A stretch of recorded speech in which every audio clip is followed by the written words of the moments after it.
revoir au Premier ministre. Il est parti sans dire au revoir. Il avait mieux à faire ailleurs. Après 1h15 de quasi-monologue, le Premier ministre a jeté l'éponge face à des professeurs très remontés et remuants. Madame, juste un mot. Juste un mot. Oui, je sais que vous pouvez donner de la voix, mais juste un mot. C'est pas du tout un débat. En fait, c'est à la hauteur de ce qu'on attendait. On ne nous écoute pas, on ne tient pas du tout compte des besoins qu'on a. Voilà, donc voilà, on s'en va pour ça. Voilà, c'est assez scandaleux ce qui se passe là. Nous, ce qu'on veut, c'est créer un système par points. Et c'est vrai que dans un système par points... Édouard Philippe a tenté de faire passer sa réforme auprès des enseignants par la promesse d'augmenter les salaires. Peine perdue. À cotiser avant 20 ans pour qu'ils aient des dispositifs qui... c'est important. Le gouvernement veut faire une réforme des retraites maintenant.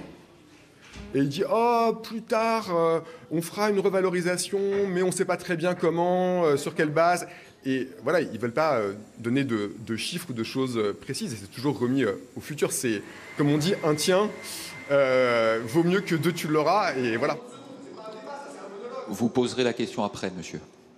Mais j'essaie de répondre, monsieur. J'essaie de le faire calmement. Et je suis sûr que vous aussi, vous êtes capable de le faire calmement. On est entre... gens qui ont envie de débattre. Envie de débattre, pas sûr. Les enseignants présents voulaient surtout témoigner de leurs conditions de travail et du manque de reconnaissance de leur profession. Comment voulez-vous que nous vous croyions quand vous dites que vous allez tenir compte de notre avis? Vous ne nous écoutez pas parce que vous pensez que nous avons des choses intéressantes à vous dire. Vous nous écoutez parce que nous sommes dans la rue et que vous avez peur de la rue. Ce sont surtout des professeurs de lycée qui ont pris la parole hier.